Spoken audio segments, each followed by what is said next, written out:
মা শুনুন না। হ্যাঁ বলছি, আপনার ছেলে বাজার থেকে একটা এঁচড় নিয়ে এসেছে, কিন্তু কিভাবে কাটতে হয় আমি জানি না। আপনি একটু চলুন না, কিভাবে কাটতে হয় আমাকে একটু শিখিয়ে দেবেন।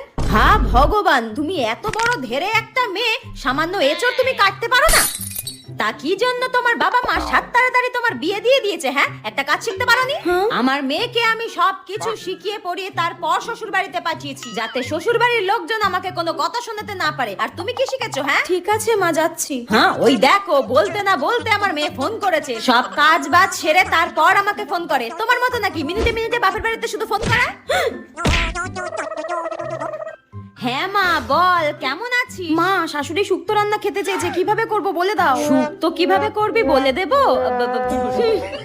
ঠিক আছে, তুই এখন রাখ, আমি তোকে পরে বলে দিচ্ছি। ওই কেমন আছি জিজ্ঞাসা করছিল। শুনুন মা, আমি সবই শুনতে পেয়েছি, আপনাকে আর ঢং করতে হবে না। বৌমাকে টাইট করতে গিয়ে নিজেই টাইট হয়ে গেলাম।